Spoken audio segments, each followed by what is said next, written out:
नमस्कार विद्यार्थी मित्रांनो, मी अशोक पवार तुमचं सगळ्यांचं स्वागत करतो आपल्या वर्ल्ड ऑफ सायन्स म्हणजे सायन्स बाय अशोक पवार या यूट्यूब चॅनलवरती। विद्यार्थी मित्रांनो बघा, राज्यसेवा पूर्व परीक्षा ही 4 जूनला होणारी एग्जाम आहे।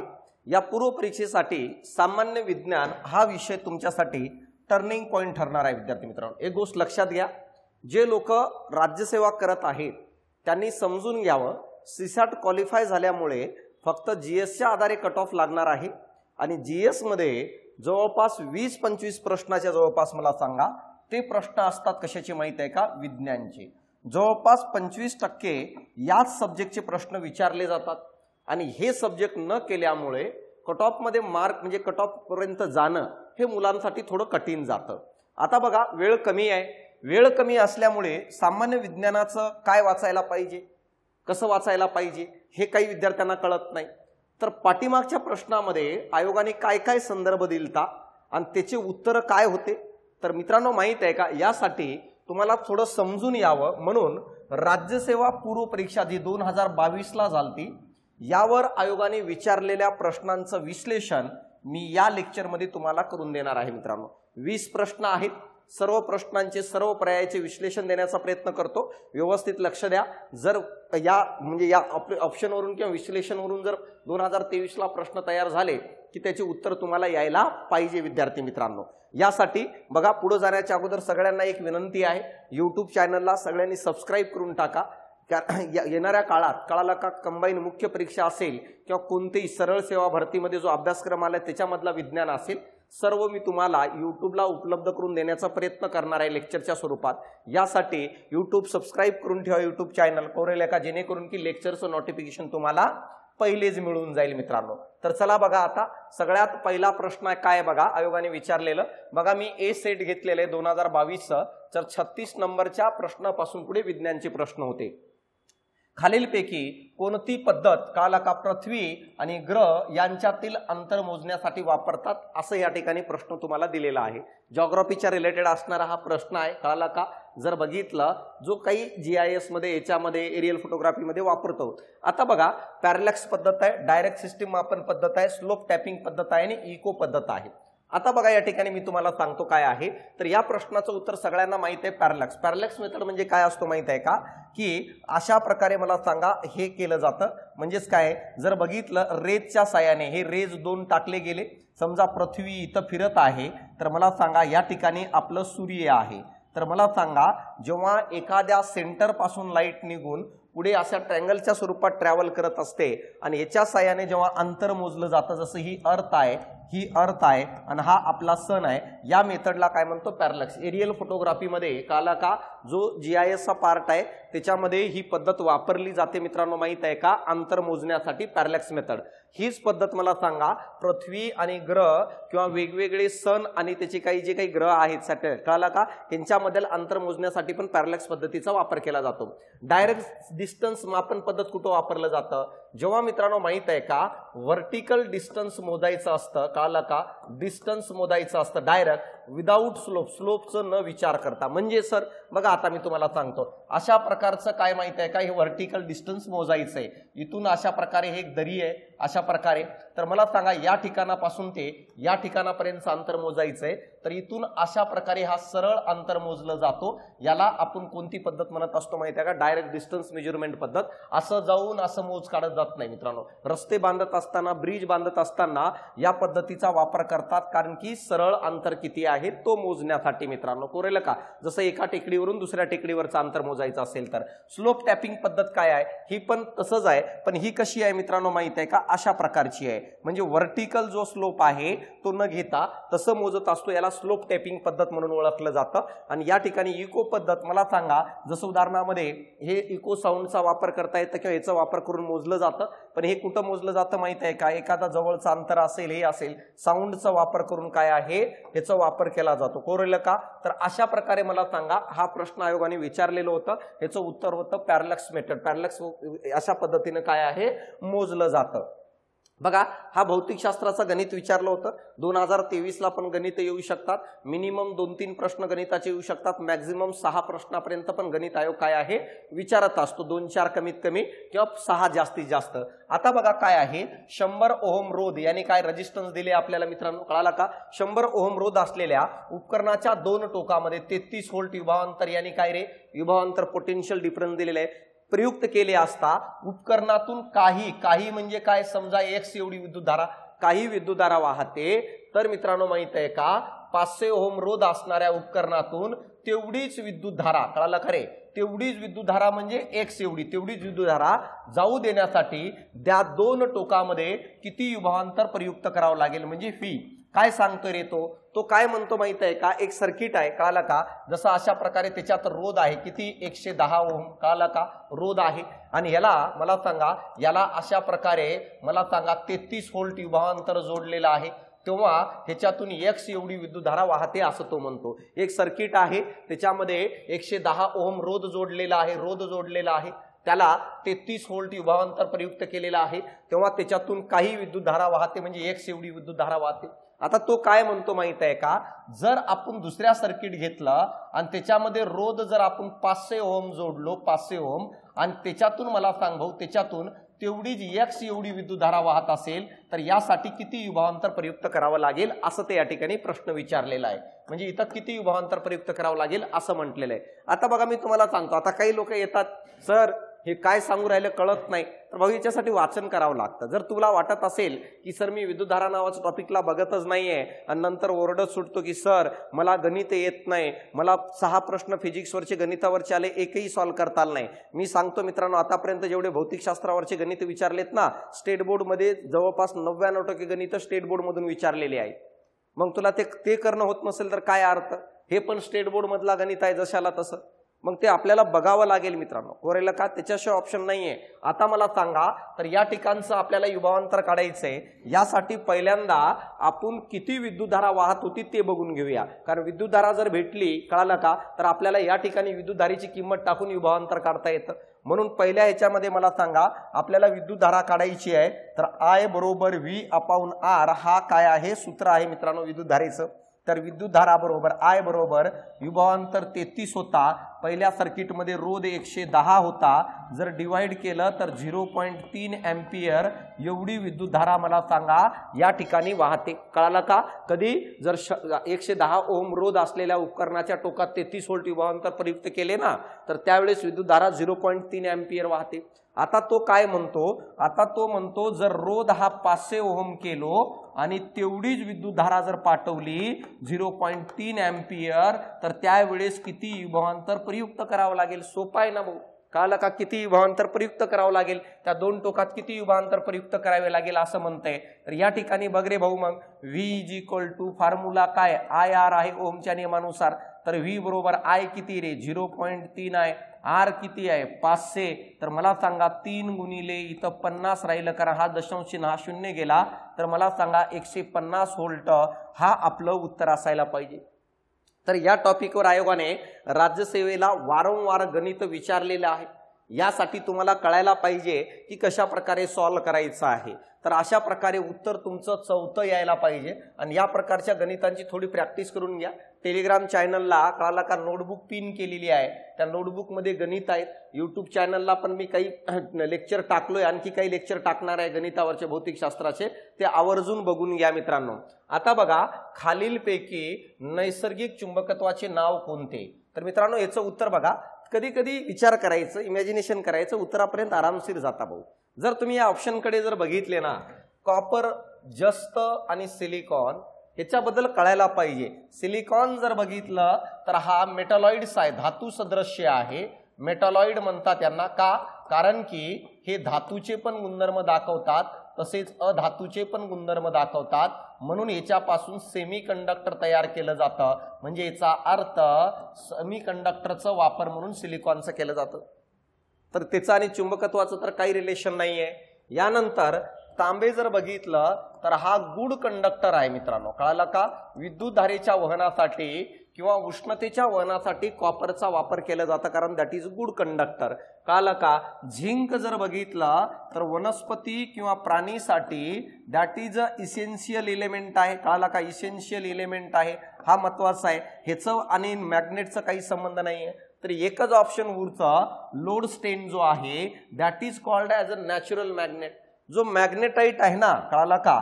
जो मॅग्नेटाइट आहे कोरेला का, ह्याचं नैसर्गिक जो साठा आहे त्यालाच आपण लोड स्टेन म्हणून ओळखलं जातं. म्हणून हा जो आहे नैसर्गिकपणे आढळणाऱ्या चुंबकाचं नाव आहे मित्रांनो मॅग्नेटाइटचं. त्याचं या ठिकाणी Fe3O4 हा काय दिलेला आहे, रासायनिक सूत्र पण दिलेलं आहे. तर या पद्धतीने थोडं समजून घ्या. एखादा सिलिकॉन आलं की डोक्यामध्ये ट्यूब पेटायला पाहिजे, अरे it is a semi conductor, हा मेटलॉइड्स आहे. कॉपर आलं तर आपल्या डोक्यामध्ये ट्यूब पेटायला पाहिजे की काय आहे. झिंक आलं तर हे आपल्याला कळणं गरजेचं. वनस्पतीमध्ये प्राण्यांमध्ये झिंकच्या डिफिशियन्सीमुळे अनेक प्रॉब्लेम क्रिएट होतात, तर हे आपल्याला समजणं गरजेचं आहे. तर अशा प्रकारे मला सांगा, हे चौथं आन्सर आहे या प्रश्नाचं. आता बघा, सोनार, कळाला का? साऊंड नेव्हिगेशन श्रेणी तंत्र डाड्यासाठी वापरली जाते. आता मला सांगा, सोनारचा वापर जहाजावरून जहाजावर, कळाला का? जहाजावर संपर्क करण्यासाठी केला जातो, किंवा मला सांगा जो समुद्र आहे समुद्राची खोली मोजण्यासाठी पण मला सांगा ह्याचा वापर केला जातो. कोणाचा? सोनार टेक्नॉलॉजीचं. म्हणून बघा, पाणबुडी सारख्या बुडालेल्या वस्तूची गती आणि स्थिती मोजण्यासाठी या सोनारचा वापर केला जातो.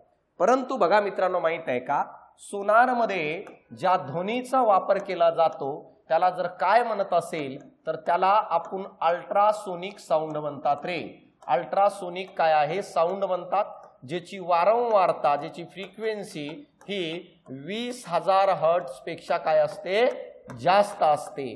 तर बघा आता, अल्ट्रासोनिक साऊंडचा वापर खालीलपैकी कोणामध्ये केलं जातं असा जर प्रश्न विचारला असता ना, जन्मापूर्व परीक्षण सोनोग्राफीमध्ये, कळालं का? सोनोग्राफीसाठी अल्ट्रासोनिक साऊंडचा वापर केला जातो. मग बघा प्रश्न कसं फिरवलंय त्यांनी, सोनार नेव्हिगेशन म्हणजेच ते साऊंड नेव्हिगेशन श्रेणीचा वापर म्हटलं, म्हणून ह्याचं उत्तर फक्त चौथा येतो. जर त्यांनी असं विचारलं असतं की अल्ट्रासोनिक साऊंडचा वापर कोणामध्ये केलं जातं, तर तेव्हा उत्तर हे चारी आले असते मित्रांनो, कळालं का? अल्ट्रासोनिक साऊंडचा वापर चारीमध्ये होतो आणि अल्ट्रासोनिक साऊंडचा वापर सोनारमध्ये होतं. आणि सोनारचा वापर मला सांगा समुद्राची खोली किंवा समुद्रामध्ये बुडालेले पाणबुडीचे जहाज किंवा त्याचे पार्ट शोधण्यासाठी, डिटेक्ट करण्यासाठी या टेक्नॉलॉजीचा वापर केला जातो. कसं केलं जातं याच्यामध्ये? जहाजावरून मला सांगा खाली अल्ट्रासोनिक साऊंड टाकलं जातं, कळालं का? समुद्रामध्ये, आणि खालच्या पृष्ठभागावर तो साऊंड आदळतं, पुन्हा रिटर्न येतं, आणि रिटर्न आल्यानंतर तो वेळ बघितलं जातं, आणि तो वेळ बघितल्यानंतर अंतर बरोबर वेग माहीत असतो, कारण की पाठवत असताना ध्वनीचं वेग माहीत होतं कितीच्या वेगाने पाठवू राहिलं, आणि रिटर्न आल्यानंतर जाऊन येण्यासाठी लागलेला वेळ, वेग आणि वेळ यांचा गुणाकार काढला जातो आणि अंतर मोजून सांगितलं जातं की इथून किती खोल काय आहे, खालचा पृष्ठभाग आहे. या टेक्नॉलॉजीला आपण सोनार टेक्नॉलॉजी म्हणत असतो, साऊंड नेव्हिगेशन रेंजिंग टेक्निक म्हणतात. आणि या टेक्नॉलॉजीमध्ये ज्या साऊंडचा वापर केला जातो that is called as ultrasonic sound. Ultrasonic साऊंडचा वापर मला सांगा सोनोग्राफीमध्ये जन्मपूर्वी परीक्षा करण्यासाठी, कळाला का? ज्यालाच काय म्हणत असतो माहिती का? प्रीनेटल काय आहे? एक्झामिनेशन. हृदयाच्या झडपांच्या क्रियांचा अभ्यास करण्यासाठी इकोकार्डिओग्राफ ECG मध्ये केलं जातं. तो ECG वेगळं, तो इलेक्ट्रोकार्डिओ, हे इकोकार्डिओग्राफ असतं. मला सांगा, यानंतर जिओलॉजिकल स्टडीसाठी पण केलं जातं, किडनी स्टोन मध्ये केलं जातं. असे अनेक ऍप्लिकेशन आहेत कोणाचे? अल्ट्रासोनिक साऊंडचे. ते एकदा वाचून घ्या. मेडिकल आणि इंजिनिअरिंग फील्डमध्ये एकमेव आहे ज्याचा वापर केला जातो, that is called as a ultrasonic sound. हे तुम्हाला कळणं गरजेचं. उत्तर येतं मित्रांनो, माहित आहे का? चौथं. कळलं का? हे आपल्याला. आता बघा, नेक्स्ट आणखी एक गणित विचारलं 2022 ला साऊंड नावाच्या टॉपिकवर. एका ध्वनी तरंगाची वारंवारता किती रे? 1000 हर्ट्झ आहे. कळलं का? काय दिले रे आपल्याला? फ्रिक्वेन्सी, वारंवारता 1000 हर्ट्झ आहे. तरंग लांबी दिलेली आहे, लॅम्बडा दिले, तरंग लांबी 0.5 मीटर आहे. जर तो एका विशिष्ट माध्यमात 5 सेकंद, कळाला का रे, प्रवास करत असेल तर कापलेले अंतर काढा असं म्हटलेलं आहे. मला सांगा गिवन डेटा काय दिले ते मला सांगतो. सगळ्यात पहिल्यांदा मला सांगा वारंवारता दिलेली आहे. किती म्हणतो रे वारंवारता? 1000 हर्ट्झ म्हणतो. क्लोरेला का रे? हे गणित नोटबुक मधून आपल्या जशाला तसं आलेलं आहे बरं, कळालं का? पाठीमागचं गणित पण जशाला तसं आलेलं आहे. बघा नोटबुक एकदा चेक करून घ्या, नवीन अपडेटेड, आता नाही दिलेलं, कळलं का? हे 2020 पासून शिकवतोय, तेव्हाचं गणित 2022 ला विचारलंय. आता वारंवारता दिलेली आहे. यानंतर तरंग लांबी लॅम्बडा किती दिले रे? 0.25 मीटर एवढं दिलेलं आहे. यानंतर तो काय म्हणतो, विशिष्ट माध्यमात 5 सेकंद प्रवास करतं, म्हणजे याचा अर्थ वेळ दिलाय किती? 5 सेकंद. 5 सेकंद प्रवास करतं. 5 सेकंद प्रवास करत असताना त्यांनी किती अंतर कापलं असेल असा तुम्हाला प्रश्न विचारलेला आहे 5 सेकंदामध्ये. काही लक्षात नको देऊ, तुला माहित आहे जगातील कोणत्याही गोष्टीचं वेग काढत असताना अंतर भागिले वेळ करत असतो, आणि जर आपल्याला अंतर काढायचं असेल तर वेग गुणिले वेळ हा सूत्र तयार होतं मित्रांनो. तर मला सांगा, अंतर बरोबर वेग गुणिले वेळ. आता सर हे फॉर्म्युला कसं वापरायचं तुम्हाला कसं कळालं? यासाठी तुला साऊंड नावाचा टॉपिक वाचावा लागतो आणि त्या टॉपिकवरचे काहीतरी गणित सॉल्व्ह करावं लागतं. तेव्हा डोक्यात ट्यूब पेटते की साऊंड नावाच्या टॉपिकच्या रिलेटेड हा सूत्र त्याच्यात आहे म्हणून. असं झोपेतून उठून नाही होणार भाऊ, कळालं का? कुठं काहीच बघितलं नाही नंतर म्हणतो सर हे अंतर बरोबर वेग गुणिले वेळ कसं कळालं? मला थोडी झोपेतून उठून कळाले, साऊंड नावाचा टॉपिक वाचलंय भाऊ, बघितलंय, म्हणून मला हे समजलं की हे वापरायचं. तर आता बघा, तर या ठिकाणी वेग तर दिलंय का रे? वेग तर आपल्याला दिलंच नाहीये, वेळ दिलेला आहे. तर अंतर बरोबर वेग गुणिले वेळ 5 सेकंद दिले, पण जोपर्यंत वेग काढत नाही तोपर्यंत आपल्याला अंतर भेटणं पॉसिबल नाहीये. मग याच साऊंड नावाच्या टॉपिक मध्ये वेगासाठी एक सूत्र दिले, वेग बरोबर तरंग लांबी, कळलं का, गुणिले वारंवारता हा सूत्र आहे. तरंग लांबी किती आहे रे? 0.25. वारंवारता किती आहे?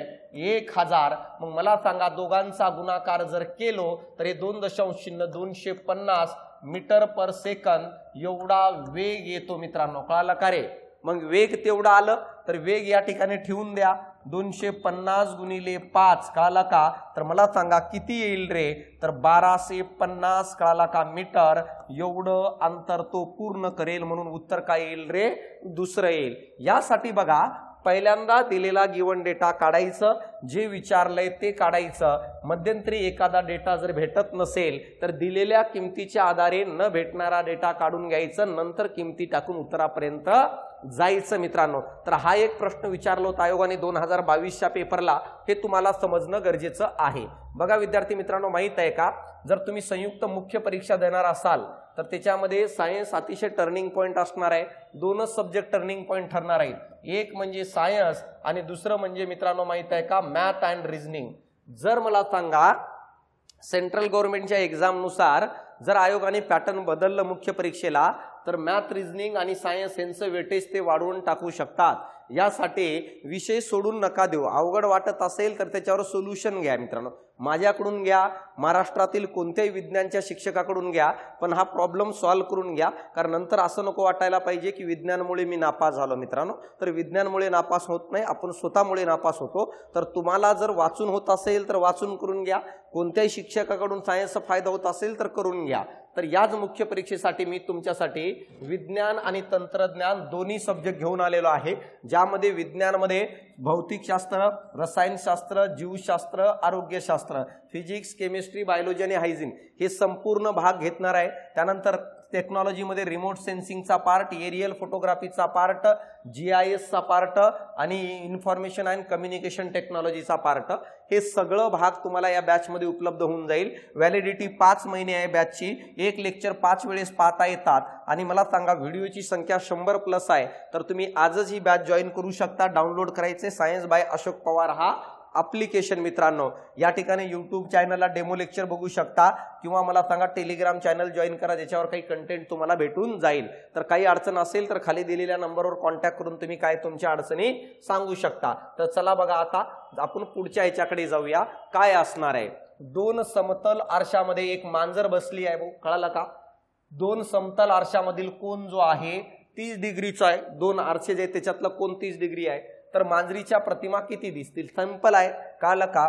जर सपाट आरशाच्या बाबतीत जर मी म्हटलं, कळालं का, प्लेन मिररच्या बाबतीत जर म्हटलं, कारण हे प्लेन मिरर बाबतीत बोलतो, प्लेन मिरर मध्ये प्रतिमा किती तयार होतील तर हे कोणावर डिपेंड आहे? तर 360 डिग्री भागिले θ -1 हा फॉर्म्युला आहे. म्हणजे याचा अर्थ किती कोणामध्ये ती वस्तू आहे ती टाकायची, 360 भागायची, 360 भागिले तो किती कोणामध्ये येतो -1. तर मला सांगा इथं किती अंशामध्ये म्हटले रे, 30 अंशामध्ये म्हटलंय. 360 भागिले 30 कळालं का -1. जर गेलं तर मित्रांनो 12 होतं, कळालं का 12. इथं किती 1 कळालं का, 30 1 30 उरले किती रे 6. समजून राहिलं का, झाले 60. 30 दोन्ही 60, 12 - 1 म्हणजेच किती प्रतिमा तयार होतील, 11 प्रतिमा तयार होतील. म्हणून उत्तर काय तुमचं तिसरं. हे स्टेट बोर्ड मधून आलेला प्रश्न आहे. मी सांगतो ना मित्रांनो, राज्यसेवेला जो आहे जवळपास 10-12 प्रश्न स्टेट बोर्ड मधून येऊन जातात 10वी पर्यंतच्या काल इथपर्यंत.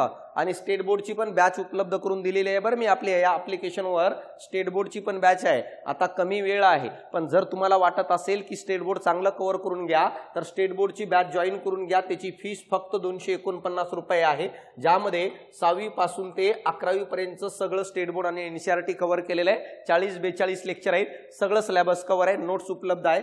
एकदा बघा डेमो लेक्चर वगैरे, आवडलं तर आवर्जून जॉईन करा. बघा आता, खालीलपैकी कोणते संप्रेरक वनस्पतीमध्ये वर्धत निर्माण करत असतात, काला का हे त्यांनी दिलेलं आहे. काला का काय म्हणतो आपण त्याला, सेन्सेन्स म्हणून ओळखलं जातं. तर हा प्रश्न आयोगाने कॅन्सल करून टाकलं सेकंड आन्सर की नुसार. कोरेला करे. आता तरी पण यांचे ऑप्शनचे एक्सप्लेनेशन देऊन टाकतो, येणाऱ्या काळात तुम्हाला विचारलं जातात. मित्रांनो माहित आहे का ऑक्झिनचं कार्य काय आहे, हा ॲपिकल डॉमिनन्स करतं रे. ॲपिकल डॉमिनन्स करतं म्हणजे याचा अर्थ काय आहे, हे उंची वाढवण्याचं कार्य करतं. अशा प्रकारे वरचा भाग वनस्पतीची उंची वाढवतं. जसं निलगिरी उंच काय आहे, कारण त्याच्यात ऑक्झिनचं प्रमाण जास्त आहे म्हणून उंची वाढते. कळालं का, ही पहिली गोष्ट इन शॉर्ट मध्ये लक्षात ठेवा. ऑक्झिनच्या बाबतीत आणखी एक सांगतो की समजा हा वनस्पतीचा खोड आहे आणि या वनस्पतीच्या खोड्यावर इकडून जर सूर्यप्रकाश पडत असेल तर ऑक्झिन मला सांगा विरुद्ध दिशेने पसरतं रे. सुरुवातीला इकडं होणार असणारा ऑक्झिन आता हळूहळू मला सांगा या दिशेने पसरायला सुरुवात होऊन जातो. का, कारण तिकडून प्रकाश येऊ राहिलं. मग ज्या भागात ऑक्झिनचं प्रमाण वाढून जातं विरुद्ध बाजूला, कळालं का रे, लाईटच्या विरुद्ध बाजूला ऑक्झिनचं प्रमाण वाढून जातं, या बाजूला ऑक्झिन अशा प्रकारे कमी होऊन जातं. मग ज्या भागाला वाढलं त्या भागाची उंची जास्त वाढते आणि ज्या भागाला कमी होता आता त्या भागाची उंची कमी होते. म्हणून मला सांगा ती वनस्पती सूर्यप्रकाशाकडे झुकते. म्हणून तर खिडकीमध्ये ठेवलेली वनस्पती सूर्यप्रकाशाकडे झुकते, कारण मला सांगा ऑक्झिन जो आहे तो आपली जागा बदलतो. मित्रांनो तो आहे सायटोकायनिन. काय करतं, जो काही उंची आहे ॲपिकल डॉमिनन्स म्हणत होतो ना वरचा भाग, कळाला का, ॲपिकल डॉमिनन्स जो वरचा भाग आहे हा भाग कमी करण्याचं काम करते, कमी करते. आणि हा वरचा भाग कमी झाल्यामुळे ती वनस्पतीची आजूबाजूची वाढ होते, फांद्या तयार होणे, फांद्या मोठी होणे. मला सांगा उंची न वाढल्यामुळे आजूबाजूची वाढ होते. म्हणजे याचा अर्थ सायटोकायनिनमुळे वनस्पतीचं घेर वाढतो रे. कळालं का, जसं वडाचा झाड आहे, वडाच्या झाडाचा घेर का वाढतो, कारण की मला सांगा कोणतं संप्रेरक कारणीभूत असेल, सायटोकायनिन संप्रेरक कारणीभूत असतं. यानंतर ॲब्सिसिक ऍसिड काय करतं सर, तर मित्रांनो माहित आहे का, हा वनस्पतीची वाढ थांबवतो. म्हणून मला सांगा याला वाढ प्रतिबंधक संप्रेरक म्हणतात. कळालं का रे, वाढ थांबवतो का, कारण जर मला सांगा दुष्काळ सारखी परिस्थिती निर्माण झाली किंवा मला सांगा वाळवंट सारखी परिस्थिती निर्माण झाली तर अशा वेळेस वनस्पतीमध्ये मला सांगा हा ॲब्सिसिक ऍसिड वाढ थांबवतो. आणि वाढ थांबवल्यामुळं आणखी काय करतं रे, हरितद्रव्याची निर्मिती कमी करतं. कळालं का रे, हरितद्रव्य जो क्लोरोफिल आहे त्याची निर्मिती पण कमी करतं आणि या कारणामुळं प्रकाश संश्लेषण जो आहे हे पण कमी होतं. आता सर हे दोन्ही कमी का करतं, कारण या दोन्ही क्रियेमध्ये पाण्याचा वापर होत असतो आणि पाण्याची कमतरता झाली, पाण्याची कमतरता दुष्काळजन्य परिस्थितीमध्ये किंवा वाळवंटीच्या वनस्पतीमध्ये होतं. आणि म्हणून मला सांगा पाण्याचा वापर वनस्पतीकडून जास्त होऊ नये आणि पाण्याची बचत व्हावी म्हणून मला सांगा ॲब्सिसिक ऍसिड वनस्पतीची उंची थांबवतो, वाढ थांबवतो. त्यानंतर हरितद्रव्याची निर्मिती कमी करतं, प्रकाश संश्लेषण पण कमी होतं, पानांचं रूपांतर काट्यात होतं. असे अनेक बदल मला सांगा त्या वनस्पतीमध्ये होताना दिसतं. इथिलीन जर बघितलं तर हे फळे पिकवणे, कळालं का रे, फळे पिकवण्यासाठी कारणीभूत असतं किंवा मला सांगा पान गळतीसाठी पण मला सांगा हा कारणीभूत असतो. तर हे थोडं ऑप्शन बघून घ्या, येणाऱ्या काळात याच्या रिलेटेड प्रश्न विचारला की आपल्याला सांगता यायला पाहिजे काय आणि कशा प्रकारे असणार आहे. आता बघा, डोळ्याचा रंग पांढरा असणाऱ्या ड्रॉफिलाच्या मादीचा बघ रे भाऊ, डोळ्याचा रंग पांढरा असणारी ड्रॉफिलाची मादी आहे, डोळ्याचा रंग लाल असणारा ड्रॉसोफिलाचा नर आहे, कळालं का? मग बघा आता काय म्हणतंय ते, ह्याच्या रिलेटेड आणखी प्रश्न येऊ शकतात मित्रांनो, कोरेल करे ह्याच्या रिलेटेड आणखी प्रश्न येऊ शकतात. तो काय म्हणतो माहित आहे का? दोन सांगतो तो, कळालं करे, दोन सांगतो. एक म्हणजे मला सांगा डोळ्याचा रंग, कळालं करे, या ठिकाणी बघा, कळालं करे, बघितलं तर बघा डोळ्याचा रंग कोरेल का, एक आहे फिमेल, कळालं करे, फिमेल दिलेला आहे. दुसरं बघा काय दिले, व्यवस्थित लक्षात. डोळ्याचा रंग पांढरा असणाऱ्या ड्रॉफिलाच्या मादीचा पांढरा रंग आहे, कळालं का? फिमेल मध्ये डोळ्याचा रंग पांढरा आहे. फिमेल मध्ये जो गुणसूत्र असतो ना ड्रोसोफिला जो आहे, या फुलामध्ये जो फिमेल आहे त्याच्यामध्ये होमोझायगस गुणसूत्र असतात. बरं, होमोझायगस म्हणजे काय रे? दोन्ही एक्स असतात त्यांच्यामध्ये, कळालं का? दोन्ही एक्स आहे. जो व्हाईटनी दाखवलेला आहे, कळालं का? दोन्ही एक्स आहे. आता व्हाईटनी दाखवलेला आहे. यानंतर बघा ड्रॉसोफिलाचा जो मेल आहे, कळालं का? मेल आहे, त्याच्यामध्ये जर बघितलं मेल मध्ये एक एक्स असतो आणि दुसरं वाय असतं. आता इथं कोणाच्या बाबतीत बोलतो रे? डोळ्याचा रंग, डोळे बाबतीत बोलतोय, डोळ्याच्या बाबतीत बोलतोय. आता मला सांगा, मी या ठिकाणी डब्ल्यू ने लिहितो फिमेल मध्ये. बघा आता इथं काय म्हणतोय बघा, डोळ्याचा रंग पांढरा असणाऱ्या ड्रॉसोफिलाचे मादी आहे, म्हणजे जी फिमेल आहे मादी आहे त्याच्यामध्ये डोळ्याचा रंग पांढरा यानी व्हाईट आहे, कळालं का रे? व्हाईट आहे म्हणून हे इथं डब्ल्यू लिहिलो, इथं डब्ल्यू लिहिलो. आता तो काय म्हणतो, जो मेल आहे त्याच्यामध्ये मला सांगा रेड आहे म्हणून इथं आर लिहिलो, इथं आर लिहिलो, कळालं का रे? मेल मध्ये काय आहे? रेड आहे. अशा प्रकारे मला सांगा इथं काय आहे? व्हाईट आहे. आता बघा ही गुणसूत्राची जोडी आहे, ह्याच्यापासून पहिले गॅमेट तयार होत असतात. गॅमेट तयार होताना ही जोडी वेगळी होते मित्रांनो. आणि अशा प्रकारे मला सांगा हा एक XW नावाचा म्हणजे व्हाईट कलर फिमेल मधला गॅमेट तयार झाला, हा दुसरा XW नावाचा हा दुसरा गॅमेट तयार झाला. कोणामध्ये? मादीमध्ये. नर मध्ये मला सांगा अशा प्रकारे पहिलं गॅमेट तयार झाला एक्स रेडचा आणि दुसरं गॅमेट तयार झाला वाय रेडचा. आता वाय ज्याच्या सोबत जाईल तो नर तयार होणार आहे नेक्स्ट जनरेशन मध्ये, आणि एक्स जिथं राहील तो काय मित्रांनो माहित आहे का? हे तयार होणार आहे. आता बघा आता या दोन्ही गॅमेटचं एकत्रीकरण होतं मित्रांनो, कळालं का? पहिल्यांदा बघा कोणाकोणामध्ये होतं ते सांगतो. इकडून आलं मादी मधला XW, इकडून आलं नर मधला मित्रांनो माहित आहे का? X red. तर इथं तयार झाला XW, कळाला का? आणि दुसरं तयार झाला एक्स रेड. इथं XX आला म्हणजे याचा अर्थ ही काय तयार झाली रे? ही तयार झाली फिमेल, कळालं का? यानंतर बघा इथून पुन्हा एक आला एक्स, कळालं का रे? इथं पुन्हा एक आला, या ठिकाणी बघा हे पुन्हा एक आलं, कोण आहे? XW, कोरेल करे. आणि यानंतर मला सांगा या ठिकाणी जर बघितलं मित्रांनो माहित आहे का? तो भाग घेईल, कळालं का रे? तो भाग घेईल. तर हे आपल्याला समजणं गरजेचं आहे. इथं हा भाग घेतला, आणखी पुन्हा एकदा हा भाग घेतलं, तर मला सांगा या ठिकाणी जर बघितलं ह्याच्यासोबत हा पुन्हा भाग घेतलं, ह्याच्यासोबत कळालं का रे? हे भाग घेतलं, हा कारण दोनदा. तर मला सांगा इथं XR तयार झाला, तर इथं पण मला सांगा हा फिमेल तयार झाला कारण दोन्ही XX होते. आता बघा वाय कोणासोबत भाग घेईल? वाय या दोघांसोबतही भाग घेणार आहे, वाय या दोघांसोबतही भाग घेणार आहे. तर पहिल्यांदा मला सांगा इथं एक्स हे इकडून आला बघ रे भाऊ, हा इकडून इथं आला XW आणि इथं मला सांगा वाय रेड, कळालं का रे? यानंतर पुन्हा मला सांगा हा XW आणि मला सांगा हा वाय रेड. तर हे दोघं तयार झाले मेल, हे दोघं तयार झाले मेल आणि हे दोघं तयार झाल्या फिमेल. तर मित्रांनो माहित आहे का?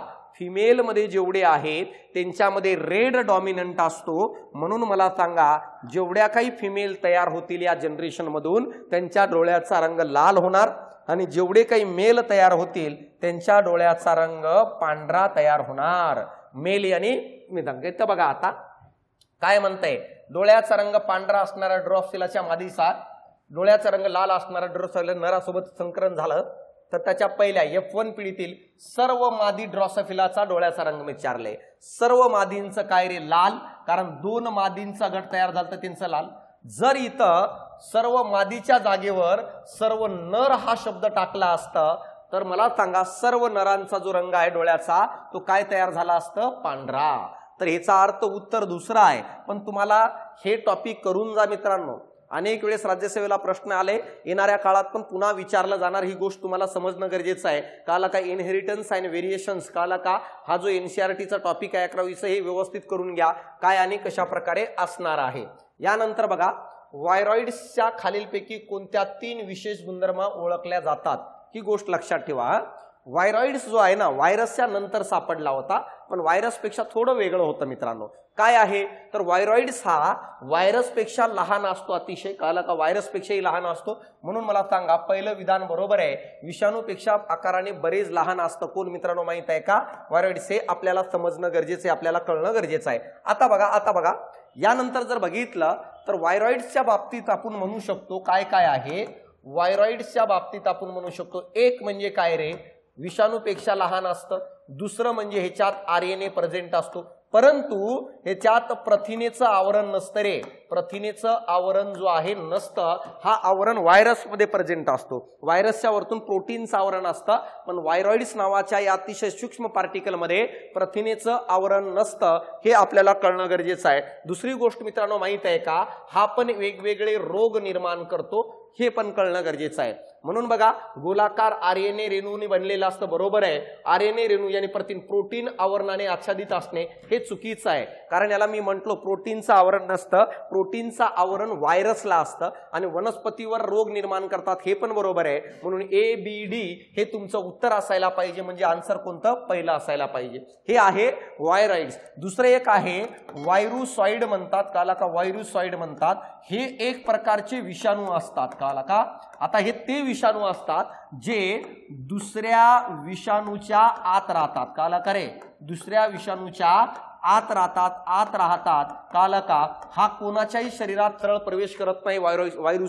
व्हायरुसॉइड दुसऱ्या विषाणूच्या शरीरात जाते आणि नंतर मला सांगा, तो विषाणू ज्याच्या व्यक्तीच्या शरीरात जाईल त्याच्यासोबत तो त्याच्यात जातो आणि नंतर स्वतःच्या कॉपी वाढवतो, पण डायरेक्ट कोणावरही हा अटॅक करत नाही. हा आहे व्हायरुसॉइड. ह्याच्या व्यतिरिक्त आणखी एक पार्टिकल आढळले, त्याला प्रिऑन्स म्हणतात. प्रिऑन्स पण वेगवेगळ्या प्रकारचा रोग निर्माण करत असतो. तर एका लेक्चरमध्ये हे सगळं घटक मी तुम्हाला 1-2 दिवसात उपलब्ध करून देतो, काय आणि कसं असणार आहे. म्हणून मला सांगा, ह्याचं उत्तर पहिलं आहे, पण वाचून जा, एनसीईआरटी दिलेलं आहे. प्रिऑन्स काय असतात, व्हायरुसॉइड काय असतात, व्हायरॉइड्स काय असतात आणि व्हायरस काय असतात. तर यांच्यामधले मायक्रो डिफरन्स थोडं समजून घ्या कशा प्रकारे असणार आहे.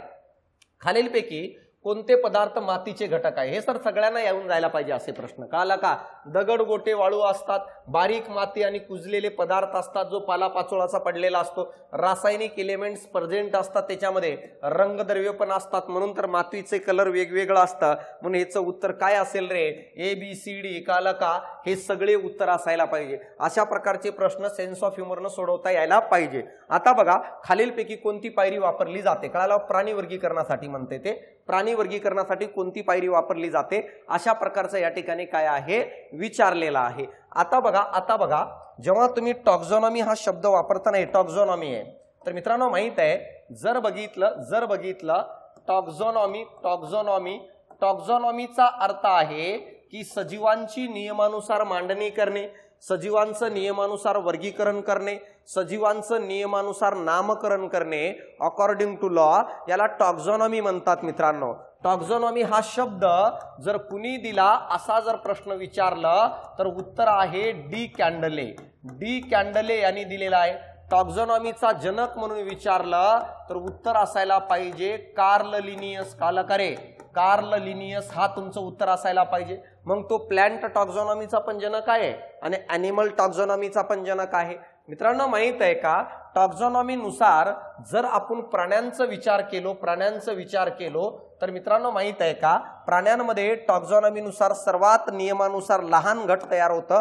तो कोणतं मी तुम्हाला सांगतो. सर्वात लहान तयार होतो त्याला म्हणतात स्पेसीज. काला का? स्पेसीजच्या एकत्रीकरणातून तयार होतं जीनस. काला का? जीनसच्या एकत्रीकरणातून तयार होतं फॅमिली. काला का? फॅमिलीच्या एकत्रीकरणातून तयार होतं ऑर्डर. ऑर्डरच्या एकत्रीकरणातून तयार होतं क्लास. काला का?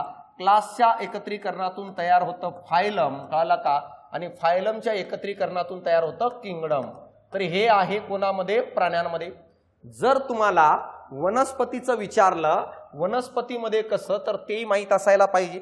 वनस्पतीची टॉक्झॉनॉमी आहे, सर्वात पहिला आहे स्पेसीज, यानंतर जर बघितलं तर दुसरा आहे जीनस, जिनसच्या एकत्रीकरणातून जर आलं तर काय फॅमिली, फॅमिलीच्या एकत्रीकरणातून तयार होतं त्याला ऑर्डर म्हणतात, ऑर्डरच्या एकत्रीकरणातून तयार होतं त्याला क्लास म्हणून ओळखलं जातं आणि क्लासच्या एकत्रीकरणातून तयार होतं त्याला फायलम न म्हणता वनस्पतीमध्ये त्याला डिव्हिजन म्हणतात रे.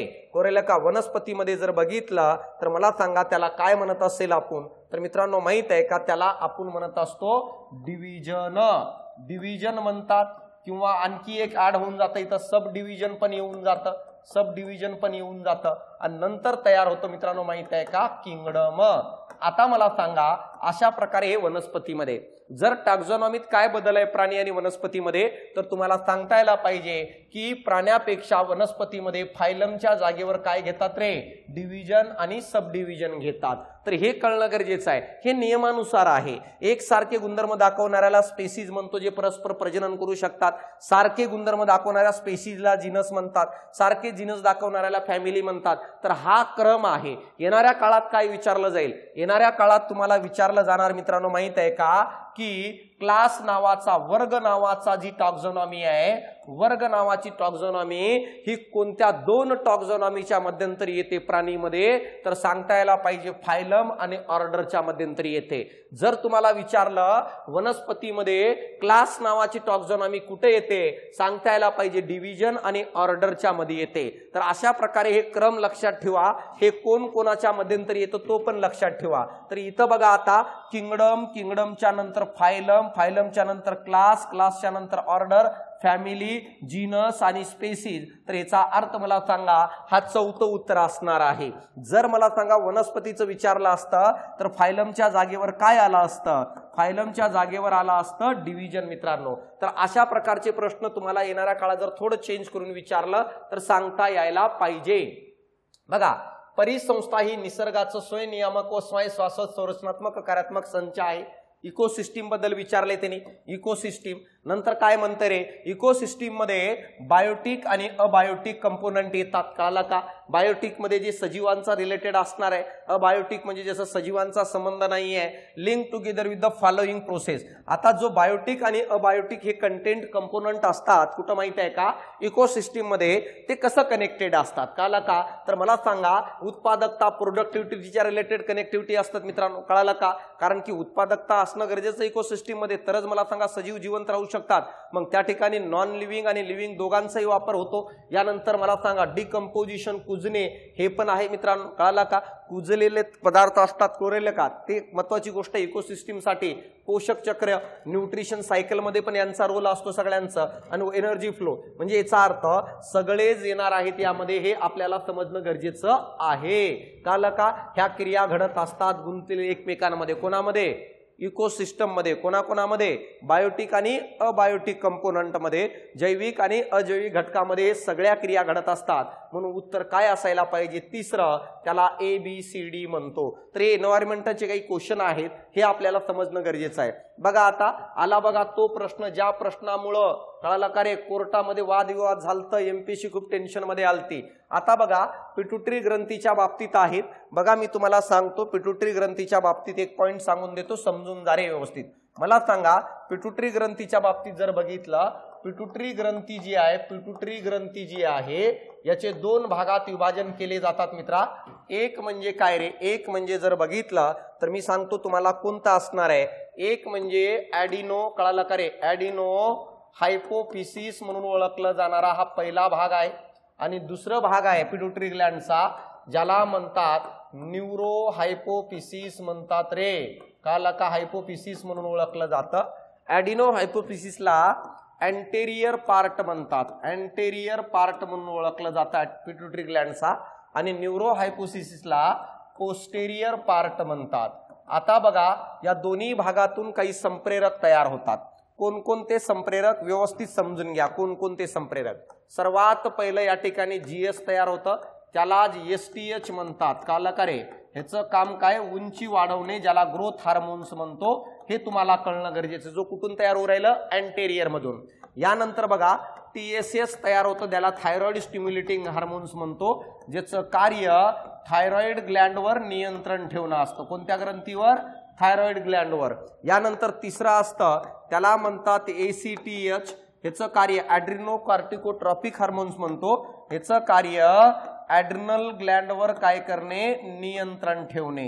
यानंतर बघा, यानंतर जर बघितलं चौथा आहे त्याला म्हणतात PRL, काल का प्रोलॅक्टिन म्हणतो आपण याला, प्रोलॅक्टिन म्हणतात. प्रोलॅक्टिनचं कार्य काय रे, स्तन ग्रंथीचं वाढ करणे, काला का फिमेल मध्ये स्तन ग्रंथीचं वाढ करणे, काला का वाढत्या वयानुसार फिमेल मध्ये बदल करणे, हे प्रोलॅक्टिनचं कार्य आहे. पाचवं जर बघितलं GTH आहे, गोनॅडोट्रॉफिक हार्मोन्स. ह्याचे दोन भाग पडत असतात. एक आहे मित्रांनो माहित आहे का LH ल्युटिनायझिंग हार्मोन आणि दुसरा आहे FSH, काल का. तर मित्रांनो या सगळ्यांचं कार्य काय आहे, सेक्स ग्लँडवर नियंत्रण ठेवणं, कळालं का. सेक्स ग्लँडवर काय आहे, नियंत्रण ठेवणं. कशासाठी नियंत्रण ठेवणं, एक म्हणजे काय, सेक्स सेलच्या निर्मितीसाठी, ज्याच्यामध्ये स्पर्म येतं, ज्याच्यामध्ये फिमेल मध्ये एक येतं, किंवा मला सांगा सेक्स हार्मोनच्या निर्मितीवर कंट्रोल करण्याचं कार्य करत असतं. कसं करतं, LH किंवा मला सांगा FSH जो आहे, हे दोन गोष्टी आपल्याला समजणं गरजेचं आहे, काय आणि कशा प्रकारे असणार आहे. आता बघा यामध्ये मी तुम्हाला सांगण्याचा प्रयत्न करतो की आणखी काय पार्ट असू शकतो.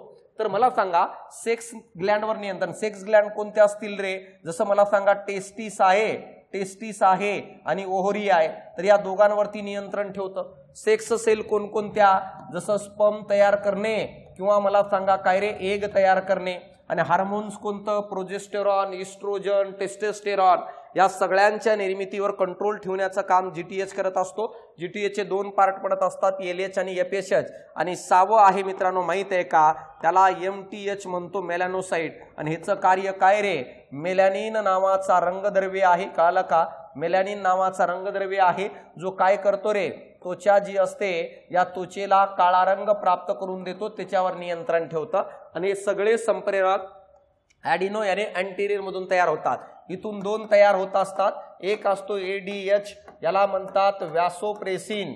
आणि व्यासोप्रेसिनचं कार्य काय रे, हे आपल्या किडनीमध्ये, किडनी जी असते ना, या किडनीमध्ये पाण्याचं शोषण करतं. काय शोषण करतं, पाणी शोषण करतं मित्रांनो. आणि दुसरा आहे ऑक्सिटोसिन. ऑक्सिटोसिनचं कार्य काय आहे, ऑक्सिटोसिनचं कार्य आहे, याला प्रसूती संप्रेरक म्हणतात.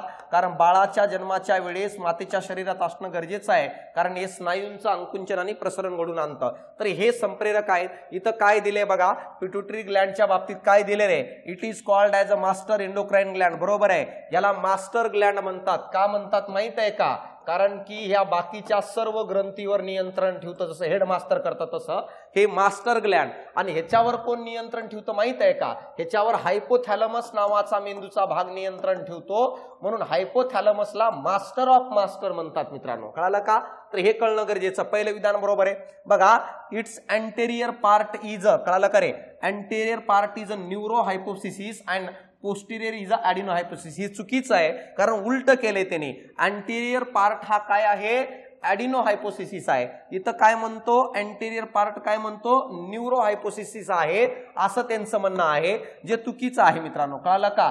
जर बघितलं तर या ठिकाणी तो काय म्हणतोय बघा, या ठिकाणी वाचरे second, anterior part is a neuro म्हणतो, हे चुकीचं आहे, कारण ॲडिनो पाहिजे आणि पोस्टेरियर काय पाहिजे, न्यूरो पाहिजे. तर या कारणामुळे बी चुकीचं आहे. तिसरं, oxytocin and vasopressin are secreted by posterior. बघा पोस्टेरियर मधून कोण कोण, ऑक्सिटोसिन आणि व्यासोप्रेसिन, म्हणून ते पण बरोबर आहे, कळाला का. सी पण बरोबर आहे, ए आणि सी बरोबर आहे, बी चुकीचं.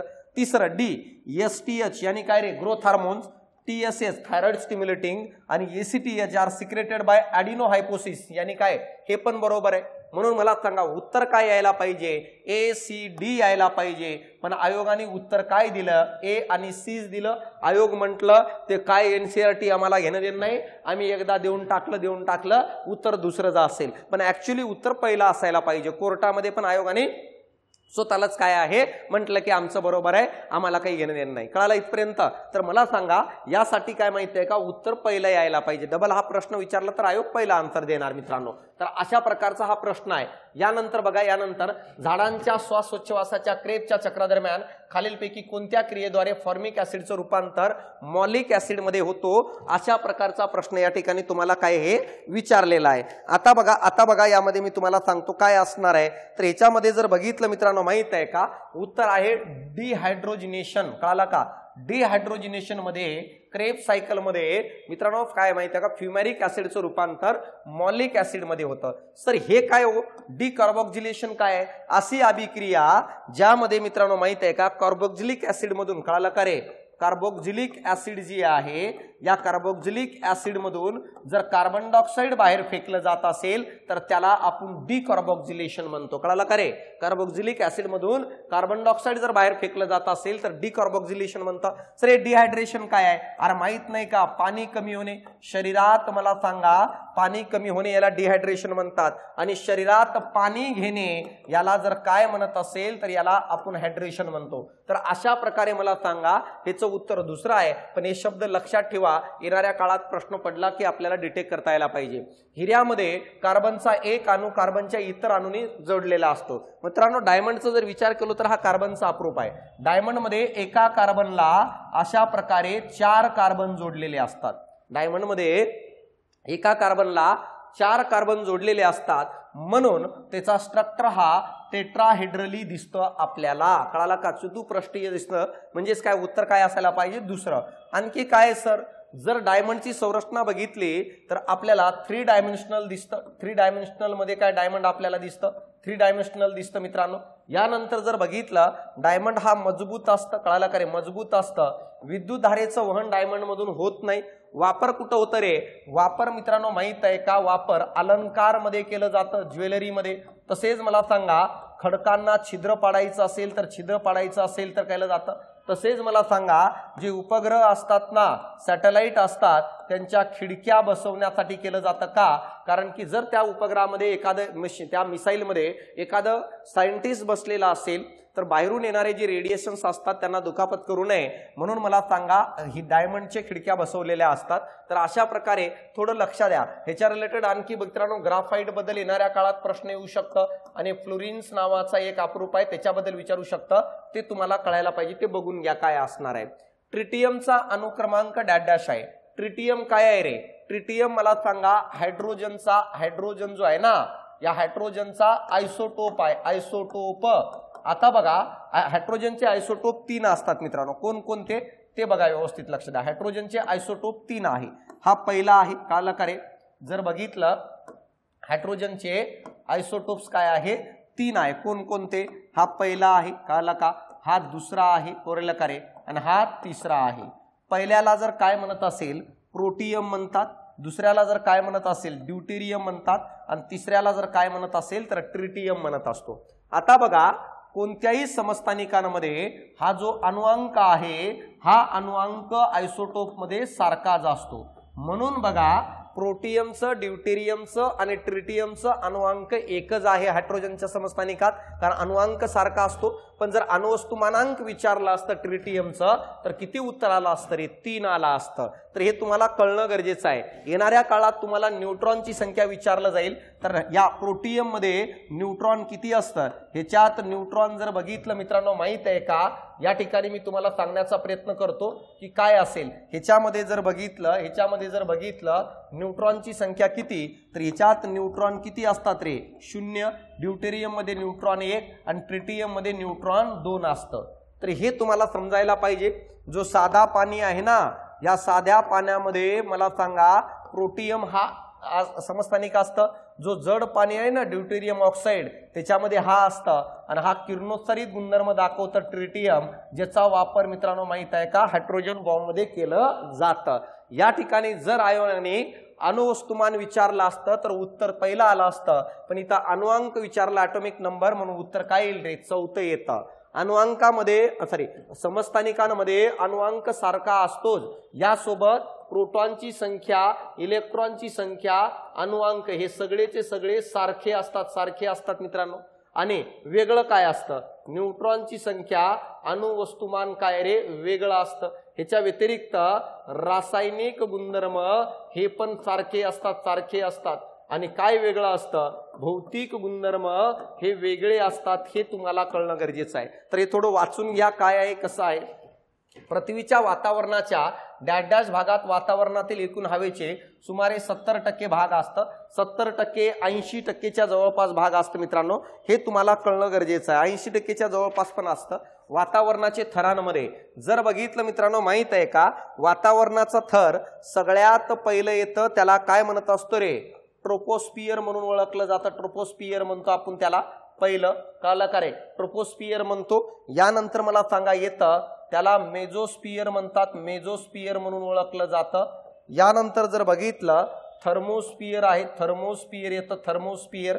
यानंतर आयोनोस्फियर येतं, आयोनोस्फियर म्हणून येतं, कळलं का, थर येतं. आणि सर्वात बाहेर आहे ज्याला एक्झोस्फियर म्हणतो रे आपण, एक्झोस्फियर म्हणून ओळखलं जातं. बघा ट्रोपोस्फियरला मराठीतून शब्द आहे याला तपांबर म्हणतात रे, कळलं का. जर बघितलं तर मित्रांनो माहित आहे का याला तपांबर म्हणतात, याला तपांबर म्हणून ओळखलं जातं, तपांबर म्हणतात.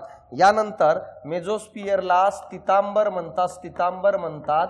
यानंतर थर्मोस्फियरला दलांबर म्हणतात, दलांबर म्हणतात. आयनोस्फियरला आयनांबर म्हणतात, आयनांबर म्हणून ओळखलं जातं. आणि एक्झोस्फियरला बायंबर म्हणतात. तर मला सांगा हे खालून वरती क्रम आहे रे वातावरणाच्या थरांचे, कळलं का मित्रांनो. माहित आहे का या पहिल्याच थरामध्ये 70 ते 80% मित्रांनो माहित आहे का काय रे हवेचं प्रमाण या ठिकाणी प्रेझेंट असतो. उरलेलं जवळपास 19% मला सांगा हवा हे मेझोअंबर मध्ये, ह्याच्यापेक्षा मला सांगा इकडं कमी कमी होत जाते, त्याच्यापेक्षाही कमी आयनांबर मध्ये होते. आणि मित्रांनो माहित आहे का इथं वातावरण नसतो, कळलं का. एक्झोपर मध्ये काय वातावरण काय आहे, नसतो. येणाऱ्या काळात तुम्हाला आयोग क्रम विचारू शकतो, तर आपल्याला क्रम कळणं गरजेचं आहे काय आणि कसं आहे. तर हे क्रम आहे मित्रांनो, कळाला का खालून वरती जाताना. म्हणून याचं उत्तर काय असेल रे, तर मला सांगा ट्रोपोस्फियर असेल, त्याला आपण काय म्हणत असतो, तपांबर म्हणत असतो. हे तुम्हाला कळणं गरजेचं आहे. यानंतर बघा दिलेल्या संयोजा कक्षेतील, कळलं का रे, इंग्रजीतून वाचा. इलेक्ट्रोस्टॅटिक रिपल्शन काय विचारले, इलेक्ट्रोस्टॅटिक रिपल्शन विचारले कोणाकोणामधलं, बिटवीन इलेक्ट्रॉन पेअर्स चार्ज. बघा लोन पेअर मधला विचारले. त्याच्यानंतर काय विचारले रे, बॉन्ड पेअर मधला रिपल्शन विचारले. आणि त्याच्यानंतर लोन पेअर आणि बॉन्ड पेअर मधला विचारले. पहिल्यांदा तर समजून घ्या की लोन पेअर काय असतं आणि हे बॉन्ड पेअर काय असतं, हे आपल्याला समजणं गरजेचं आहे. काल इथपर्यंत. आता मला सांगा जर बघितलं तर या ठिकाणी मी तुम्हाला सांगतो काय आहे, एखादं अणू आहे. बघा आता मला सांगा एखादं मूलद्रव्य आहे, अशा प्रकारचा हा मूलद्रव्य आहे. आणि या मूलद्रव्यात या कक्षेत मला सांगा इलेक्ट्रॉन असतात, कळलं का. यांनाच आपण काय म्हणत असतो, व्हॅलेन्स इलेक्ट्रॉन म्हणतात रे. यांनाच काय म्हणतो आपण, व्हॅलेन्स इलेक्ट्रॉन. आता मला सांगा हे जे व्हॅलेन्स इलेक्ट्रॉन आहेत ना, कळलं का, हे व्हॅलेन्स इलेक्ट्रॉन जे आहेत हे सगळे बॉन्ड तयार करत नाहीत, सगळे बॉन्ड तयार करत नाही. जेवढे काही व्हॅलेन्स इलेक्ट्रॉन आहेत बाह्यतम कक्षेतील इलेक्ट्रॉन सगळे बॉन्ड नाही तयार करत. म्हणून बघा पहिला गट कळलं का, एक मला सांगा बॉन्ड तयार कळलं का करणारी इलेक्ट्रॉनची जोडी, कळलं का, इलेक्ट्रॉनची जोडी. मग व्हॅलेन्स कळला का, जे काही इलेक्ट्रॉन आहेत बाह्यतम कक्षेतील केंद्रकाच्या बाह्यतम कक्षेतील त्याच्यातली अशी इलेक्ट्रॉनची जोडी जी बॉन्ड तयार करते, कळला का. जी इलेक्ट्रॉन काय होतं रे, शेअर होतात, इलेक्ट्रॉन शेअर करतात. आणि कोणतं बॉन्ड तयार करतात, कोव्हॅलेंट बॉन्ड तयार करतात. कोणतं बॉन्ड तयार करतात, कोव्हॅलेंट बॉन्ड तयार करतात, कळलं का. एखाद्या कक्षेतील बाह्यतम कक्षेतील इलेक्ट्रॉन, तर बाह्यतम कक्षेतील अशी इलेक्ट्रॉनची जोडी जी दुसऱ्या एखाद्या अणूसोबत इलेक्ट्रॉनची शेअरिंग करतं ते इलेक्ट्रॉन आणि बॉन्ड तयार करतं, अशांनाच आपण काय म्हणत असतो, त्या इलेक्ट्रॉन पेअरला आपण काय म्हणतो रे, बॉन्ड पेअर म्हणून ओळखलं जातं. तर मला सांगा एखाद्या अणूच्या बाह्यतम कक्षेतील ती इलेक्ट्रॉनची जोडी जी मला सांगा दुसऱ्या अणूसोबत अभिक्रिया करतं, इलेक्ट्रॉनची शेअरिंग करतं, कोव्हॅलेंट बॉन्ड तयार करतं, त्या जोडीला बॉन्ड पेअर म्हणतात. दुसरी गोष्ट मित्रांनो माहित आहे का, बॉन्ड न तयार करणारी किंवा कोणतीही शेअरिंग न करणारे किंवा इलेक्ट्रॉन शेअर न करणारी जोडी म्हणजे याचा अर्थ दुसऱ्या अणूसोबत अभिक्रिया करत नाही, दुसऱ्या अणूसोबत इलेक्ट्रॉन देत नाही, इलेक्ट्रॉन घेत नाही, इलेक्ट्रॉनची शेअरिंग पण करत नाही, अशा इलेक्ट्रॉन पेअरला जर आपण काय म्हणत असेल तर त्याला लोन पेअर इलेक्ट्रॉन म्हणून ओळखलं जातं. तर मला सांगा डिफरन्स कळाला का? बॉन्ड पेअर म्हणजे ती इलेक्ट्रॉनची जोडी जी इलेक्ट्रॉन शेअरिंग करते, ती इलेक्ट्रॉनची जोडी जी इलेक्ट्रॉनची शेअरिंग करत नाही त्यांना लोन पेअर, आणि जी शेअरिंग करते त्यांना काय म्हणतो रे? बॉन्ड पेअर म्हणतो. आता यांच्यामध्ये रिपल्शन विचारलंय त्यांनी, कळलं का रे? यांच्यामध्ये आपल्याला रिपल्शन विचारलंय. तर कधीही गोष्ट लक्षात ठेवा मित्रांनो, माहित आहे का लोन पेअर मध्ये, कळालं का रे? बघा हा लोन पेअर मध्ये सगळ्यात जास्त रिपल्शन आढळतं रे. गोष्ट लक्षात ठेवा, जर बघितलं लोन पेअरची जी जोडी आहे ह्यांच्यामध्ये सर्वात जास्त रिपल्शन आढळतं. ह्याच्यापेक्षा कमी मला सांगा कोणामध्ये आढळेल रे? बॉन्ड पेअर मध्ये आढळताना दिसतं आपल्याला, कळाला का? आणि त्याच्यानंतर सर्वात कमी कोणामध्ये आढळेल तर बॉन्ड पेअर आणि लोन पेअर एकत्र केलो तर आढळतं. म्हणून रिपल्शन सगळ्यात जास्त लोन पेअर, त्याच्यानंतर बॉन्ड पेअर, आणि त्याच्यानंतर काय रे? Bond pair lone pair. म्हणून उत्तर काय येईल रे? दुसरं lone pair greater than lone pair, sorry या ठिकाणी लोन पेअरची जोडी, आणि नंतर मला सांगा काय? बॉन्ड पेअरची जोडी. हे आपल्याला कळणं गरजेचं आहे, हे आपल्याला समजणं गरजेचं आहे. एक मिनिट हा असं नाही रे, हे चुकलंय, थांबा. बघा असं आढळतंय लोन पेअर, का लोन पेअर ग्रेटर आहे. यानंतर जर बघितलं लोन पेअर आणि बॉन्ड पेअर आहे रे, बॉन्ड पेअर आहे, आणि नंतर सगळ्यात कमी आढळतं बॉन्ड पेअर मध्ये, कळलं का? बॉन्ड पेअर मध्ये रिपल्शन. आता लोन पेअर मध्ये का आढळतं रे? कारण हे तयारच होत नाही ना. मी काय म्हंटलो? लोन पेअर म्हणजे तो इलेक्ट्रॉनची जोडी ती कोणासोबत अभिक्रियाच करत नाही, म्हणजे रिपल्सन जास्त आहे, अट्रॅक्शन नाहीये, म्हणून रिपल्सन सगळ्यात जास्त यांच्यामध्ये. नंतर मला सांगा लोन पेअर आणि बॉन्ड पेअर एकत्र केलो आणि सगळ्यात कमी कोणामध्ये माहित आहे का? Bond pair. कारण बॉन्ड पेअर ते असतात इलेक्ट्रॉन जे अभिक्रियेत भाग घेतात, तर जे भाग घेणारे ते रिपल्शन कशाला करतील? म्हणून मला सांगा उत्तर काय येईल? दुसरं. यानंतर बघा या ठिकाणी काय 54 प्रश्न, डॅश मध्ये सगळ्यात जास्त रेणू असतील. आता बघा म्हणजे रेणूंची संख्या काढायची आपल्याला, रेणूंची संख्या काढायची आहे. रेणूंची संख्या जर काढायची असेल तर बघा या ठिकाणी मी काय म्हणतो, रेणूंची संख्या काढण्यासाठी एक सूत्र आहे मित्रांनो. एखाद्या अणूतील रेणूची संख्या जर काढायची असेल तर मित्रांनो माहित आहे का? तर सर्वात पहिल्यांदा जर बघितलं रेणूंची संख्या काढण्यासाठी एक सूत्र आहे, मोलची संख्या काढावी लागेल, कळाला का? मोलची संख्या गुणिले ॲव्होगॅड्रो नंबर, कळाला का? ॲव्होगॅड्रो नंबर हे असायला पाहिजे माहित, कळालं का? किती आहे रे ॲव्होगॅड्रो नंबर? किती आहे तर मला सांगा 6.022 10⁻23, कळालं का? ॲव्होगॅड्रो नंबर 6.022 गुणिले 10⁻23, कळालं का? गुणिले 10⁻23 एवढा आहे. आता बघा रेणूंची संख्या बरोबर मोलची संख्या काढा, नंतर ॲव्होगॅड्रो नंबरला मल्टिप्लाय करा. मग सर मोलची संख्या कशी काढायची? तर मोलची संख्या काढण्यासाठी मला सांगा जर बघितलं तर ज्याचं काढायचंय, कळाला का? त्याचं ग्रॅम मधील वस्तुमान काढा, ग्रॅम मधील वस्तुमान घ्या आणि भागिले काय करा माहित आहे का? त्यांचं रेणू वस्तुमान त्याचं भागाकार करा, तुम्हाला मोलची संख्या भेटेल. नंतर ती तिथं टाका आणि रेणूंची संख्या काढा. आता बघा इथं काय म्हणते, डॅश मध्ये सगळ्यात जास्त रेणू आहेत, तर या ठिकाणी आपल्याला काही घटक दिलेले आहेत. आता बघा पहिल्यांदा तर काय दिले, बघा पहिल्यांदा तर काय दिले ते समजण्याचा प्रयत्न करा. काय दिले रे? सगळ्यात पहिल्यांदा आयोडीन दिले, कळलं का? आता आयोडीनची पहिल्यांदा मोलची संख्या काढू. आता मला सांगा आणि 250 ग्रॅम मधला वस्तुमान दिले, तर मला सांगू आयोडीनची मोलची संख्या म्हणजे काय रे? ग्रॅम मधला मास भागिले रेणू वस्तुमान, हे तर सूत्र माहित आहे तुम्हाला.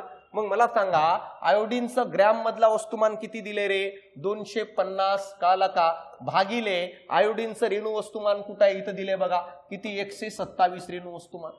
250 ला जर 127 नी कट केलो तर किती येईल? तर मोलची संख्या 1.9 आहे, आणि या 1.9 ला नंतर ॲव्होगॅड्रोनी मल्टिप्लाय करायचंय 10⁻23. हे आलं कोणाचं? आयोडीनचं. इथं विचारले संख्या कोणाची जास्त, तर मला सांगा ज्याची मोलची संख्या जास्त त्याच्यामध्ये रेणूंची संख्या पण जास्त असेल ना, कारण अवोगाड्रो नंबर तर सेम असणार आहे, तो बदलणार नाही. मग ज्याच्यामध्ये मोलची संख्या जास्त त्याच्यात मला सांगा रेणूंची संख्या पण जास्त. हे झालं आयोडीनचं 1.9 आलं. मला सांगा दुसरं ऑप्शन 22 ग्रॅम कार्बन डायऑक्साईड आहे. कार्बन डायऑक्साईडचं वस्तुमान काढत असताना कार्बनचं 12 आहे अधिक ऑक्सिजनचं 16 आहे, पण ऑक्सिजनचे 2 रेणू आहेत म्हणून 2 नी मल्टिप्लाय केलं, 16 दोन्ही 32, 32 आणि 12 कार्बन डायऑक्साईडचं आलं 44 रेणू वस्तुमान. मग ग्रॅम किती होतं? कार्बन डायऑक्साईड 22 होतं ग्रॅम मध्ये, भागिले रेणू वस्तुमान कार्बन डायऑक्साईडचं 44, तर 0.5 एवढी मोलची संख्या आली. गुणिले 6.022 × 1023 करायचं. 45 ग्रॅम पाणी म्हणजे 45 वरती ग्रॅम मध्ये H2O कसं काढता येईल रे? हायड्रोजनचं, एका हायड्रोजनचं वस्तुमान 1 आहे तर दोन्ही हायड्रोजनचे 2 झाले आणि ऑक्सिजनचं 16 आहे म्हणजे H2O 18 वस्तुमान. आणि जर 45 ला 18 ने जर भागलो तर मित्रांनो येतं 2.5 एवढे मोल. कळलं का? आणि आता मला सांगा 10 ग्रॅम हायड्रोजन दिले तर हायड्रोजन गॅस दिले म्हणजे H2 दिले. H2 म्हणल्यावर वस्तुमान किती? 2. ग्रॅम मध्ये किती? 10 भागिले रेणू वस्तुमान 2 म्हणजे मला सांगा मोलची संख्या किती? 5. मला सांगा 1.9 ला 6.022 गुणिले 10⁻23, 0.5 गुणिले 6.022 गुणिले 10⁻23 आणि इथं पण मला सांगा तेवढ्यानीच मल्टिप्लाय केलो तर सर्वात जास्त कुठं भरेल रे? या ठिकाणी. म्हणून मला सांगा या ठिकाणी काय आहे? रेणूंची संख्या जास्त असेल. येणाऱ्या काळात तुम्हाला मोलची संख्या काढा विचारतील, रेणूंची संख्या काढा, काही विचारलं तर याच्यावरून एक समजून जा की अशा प्रकारचे प्रश्न तुम्हाला भविष्यात विचारले जाणार आहेत. यासाठी या प्रकारच्या प्रश्नांचे काय विश्लेषण तुम्हाला समजणं गरजेचं आहे. ऑक्सिडेशन स्थिती काढा म्हणते. कोणाची काढायची आहे? व्ही ची काढायची. व्ही ची किंमत किती? 2 आहे. कळलं का? पहिल्यांदा ऑक्सिजनची ऑक्सिडेशन स्टेट किती आहे? तर ऑक्सिजनची ऑक्सिडेशन स्टेट -2 आहे, कारण ऑक्सिजन 2 इलेक्ट्रॉन काय करतो रे? घेतो. कळलं का? 2 इलेक्ट्रॉन घेतो म्हणून -2 आहे. म्हणून आता मला सांगा V2 काढायचंय आपल्याला. कळाला का रे? V2 काढायचंय. यासाठी बघा कसं केलो आपण ते व्यवस्थित लक्ष द्या. काय येणार आहे? V2 काढायची आपल्याला.